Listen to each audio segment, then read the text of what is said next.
Date তো ঠিক মনে নেই, ওই মাস 6 সাথে আগে হবে। নোবেল হিলটপ কলেজ থেকে এগিয়ে গেলে চা বাগানের দিকে একটা ব্রিজ পড়ে না, ওই ব্রিজের ওপর দাঁড়িয়ে দিয়েছিলেন।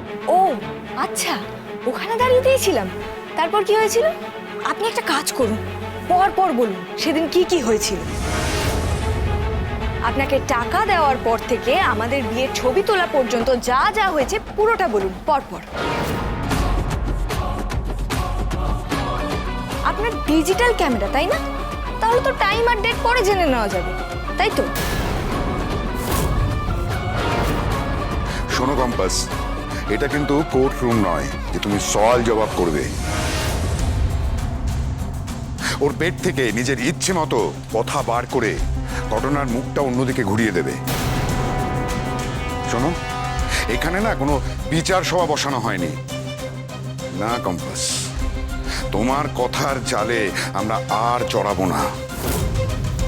থাপা যখন বলেছে তুমি ছবি তুলেছো, তার মানে নিশ্চয়ই তুমি ছবিটা তুলিয়েছো। কম্পাস, এটা তো মিথ্যে কথা নয় যে বিহানকে বিয়ে করার এমনি এমনি কোনো কারণ ছিল না তোমার। বিহান কিন্তু সেই সময় তোমাকে একেবারেই পছন্দ করতো না কম্পাস। খুব রুড বিহেভ করতে তুমি আমার ছেলের সঙ্গে। হ্যাঁ জানি, উনি আমাকে পছন্দ করতেন না, তা বলে আমি প্ল্যান করে ওনাকে বিয়ে করেছি এটা ঠিক নয়। ওটা অ্যাক্সিডেন্টাল বিয়েই ছিল অখিলেশ স্যার। রেহান স্যার, এটা যে একটা চক্রান্ত সেটা আমি প্রমাণ করে দেব খুব তাড়াতাড়ি। কিন্তু আপনি যে একটু আগে আমাকে বিশ্বাস করেন বলে এত কথা বললেন ঘরে, মোনা ম্যাডাম একটা কথা বলার সঙ্গে সঙ্গে আপনি অবিশ্বাস করে বসলেন। আপনার বিশ্বাসের এতটুকুও জোর নেই?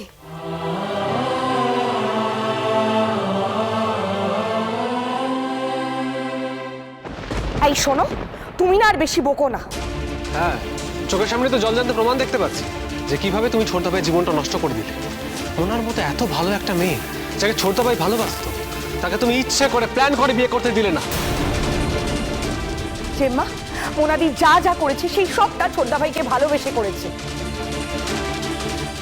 ও কিন্তু জেনুইনলি তোমার ছেলেকে ভালোবাসে, বুঝলে তো? যে এইভাবে ভালোবাসে না, সে অনেক রকম পাগলামি করতে পারে। আমি তোমাকে বলছি একটু শোনো প্লিজ জেম্মা। কে কেমন মেয়ে সে নিয়ে আমি কোনো কথা বলছি না, কিন্তু কম্পাস যে ছোটদা ভাইকে ভালোবাসে না সেটা তো আজকে সবার সামনে প্রমাণ হয়ে গেল। হ্যাঁ, তুই আর তোর ভাই সব বুঝে গেলি, এবার একটু চুপ করে থাক না তোরা। কেন মা, কেন তুমি সবসময় আমাদেরকে চুপ করিয়ে দিতে চাও? কেন? কম্পাস এই বাড়িতে আসার পর থেকে একের পর এক সমস্যা ক্রিয়েট করে যাচ্ছে, সেটা তো মিথ্যে না। সব কিছু চোখে আঙ্গুল দিয়ে দেখিয়ে দেওয়ার পরও কেন সেটা আমরা মানবো না জেম্মা? মোনাদি যা করেছে সেটা আউট অফ লাভ করেছে, আর কম্পাস বদলা নেওয়ার জন্য করেছে। কি ছোটদা ভাই, ভুল কিছু বলছি? বল না, তুই বল। কম্পাস সোম থেকে রবি প্রতিদিন সন্ধে 6টায় স্টার জলসায় ও জিও হটস্টারে।